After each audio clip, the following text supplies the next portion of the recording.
Jepang merupakan salah satu negara Asia yang menarik banyak wisatawan asing. Ketika berkunjung ke Jepang, kita akan disuguhkan oleh pemandangan teknologi modern. Misalnya, mesin penjual otomatis di Jepang menjual minuman kaleng, payung, bahkan hingga anak peliharaan. Selain itu, ada pelayanan makanan yang menggunakan robot dan tentunya kereta peluru Shinkansen yang memiliki kecepatan 320 km per jam. Beberapa kota di Jepang, misalnya di Tokyo, Osaka, dan Kobe, masih banyak ditemui toko musik yang menjual album bentuk cetak. Di saat banyak negara lebih senang dengan album digital, seperti Amerika Serikat yang saat ini telah lebih dari 60% menjual album dalam bentuk digital dan streaming, Jepang masih mempertahankan penjualan album fisik. Album fisik masih menjadi favorit masyarakat Jepang dengan penjualan sebesar 75%, sedangkan album digitalnya hanya 18%. Hal ini disebabkan karena undang-undang hak cipta di Jepang sangat ketat. Selain itu adanya pembatasan lisensi dan budaya sewa di Jepang. Alasan lain mengapa CD masih menjadi favorit masyarakat Jepang dan Korea Selatan adalah adanya K-pop atau Korean Pop. Grup pop Korea telah menutupi kerugian yang diakibatkan oleh pembajakan album fisik. Album K-pop menawarkan album fisik yang bentuknya menarik, mengkilap, premium, dan dapat dikoleksi. Selain itu, album K-pop juga dijual dalam berbagai versi sehingga akan menarik lebih banyak penjualan. Bahkan, biasanya akan ada nomor undian di dalamnya bagi penggemar yang beruntung. Hadiah berupa kesempatan bertemu dengan idola. K-pop kini telah banyak dikenal di dunia dan merupakan proyek yang sengaja dibentuk dan didanai oleh pemerintah Korea Selatan untuk menambah kekuatan global Korea Selatan. Olimpiade musim panas 1988 adalah momen titik balik bagi Korea Selatan yang digunakan untuk mengubah citra internasional.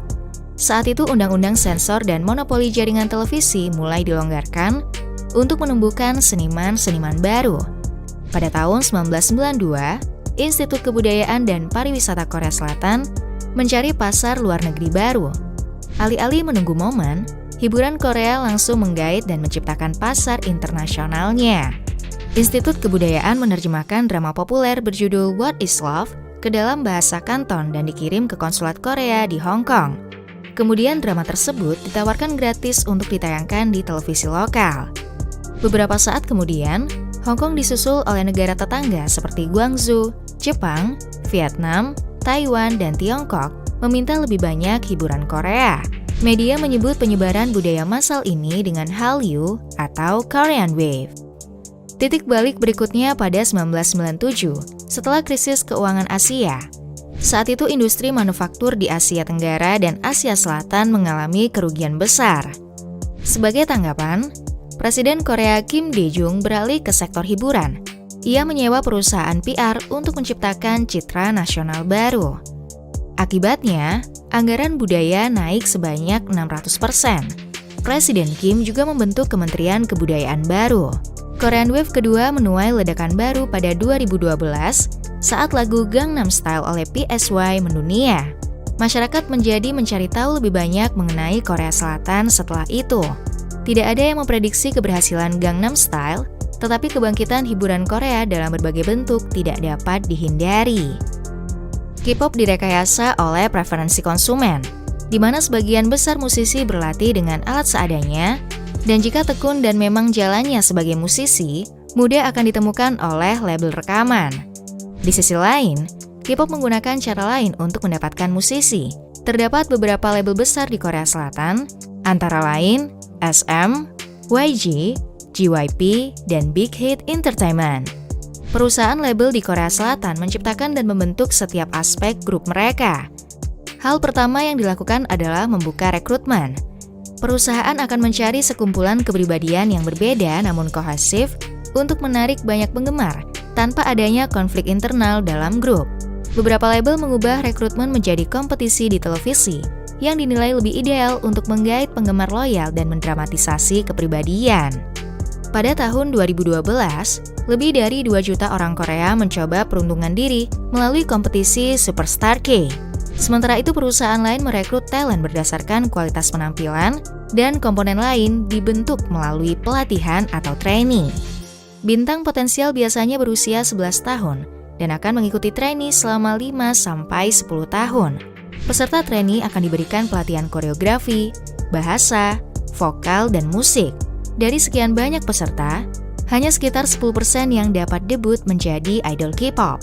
Beberapa idol K-pop mengeluhkan jam kerja, upah, dan kontrak yang tidak adil yang jarang dipublikasikan ke media. Di sisi lain, label menganggap itu sebagai kompensasi atas investasi yang telah mereka keluarkan untuk peserta trainee. K-pop memiliki berbagai genre, mulai dari pop, rock, techno, hip-hop, tergantung dari citra yang ingin ditonjolkan dari sebuah grup K-pop.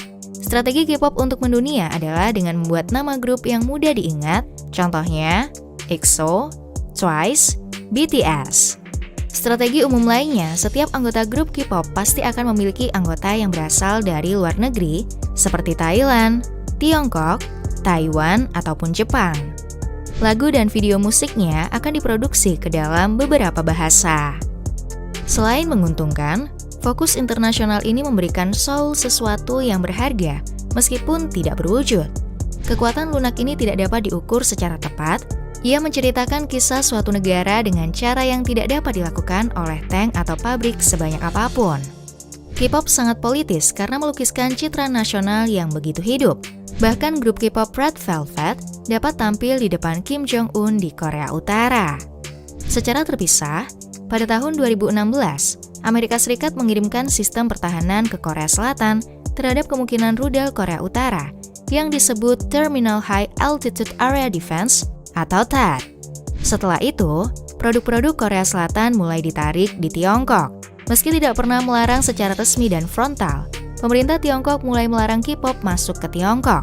Pemerintah Tiongkok mulai menolak visa grup K-pop yang akan mengadakan konser dan membatalkan konser yang sudah dijadwalkan. Video musik juga mulai diblokir dari internet, namun mulai melonggarkan keberadaan K-pop di Tiongkok pada 2017. Tiongkok menggunakan pasar konsumennya sebagai pengungkit, dan kebijakannya telah membuktikan bahwa patriotisme Tiongkok tidak dapat terpatahkan, bahkan lebih kuat dari dukungan penggemar berat BTS. Industri K-pop memanfaatkan setiap ruang untuk dijadikan ladang keuntungan. Loyalitas penggemar yang ekstrim diartikan sebagai dukungan berbayar, penempatan produk, dan sponsor yang efektif. Contoh kesuksesan dari formula ini adalah dari idol group BTS. Akun Twitter BTS berinteraksi dengan Donald Trump sebanyak 4 kali, diundang di acara Ellen Show, menjadi wakil untuk berpidato di PBB, dan menyumbang sekitar 3,6 miliar dolar per tahun untuk ekonomi Korea Selatan. Sebuah penelitian memperkirakan Korea Selatan mendapatkan keuntungan 5 dolar untuk setiap 1 dolar yang dikeluarkan untuk K-pop. Pemerintah Korea Selatan juga membuat distrik bertema K-pop di Seoul dengan fasilitas aula konser, studio rekaman, museum, dan Kista Road yang mirip dengan Wall of Fame di Amerika Serikat dan Avenue of Stars di Hong Kong. Beberapa orang mengatakan K-pop selalu dikomersialkan, pencitraan, dan palsu. Sementara beberapa artisnya mengungkapkan kisah hidupnya yang sebenarnya menyentuh. K-pop hanya ingin lebih jujur terhadap tujuannya, yaitu meraih keuntungan sebanyak mungkin. K-pop mungkin saja hanya gimmick, namun industri ini telah banyak membawa kegembiraan bagi penggemarnya di seluruh dunia. Di balik setiap idol K-pop yang hebat, ada motivasi yang kuat dan kebutuhan untuk mempelajari keterampilan baru.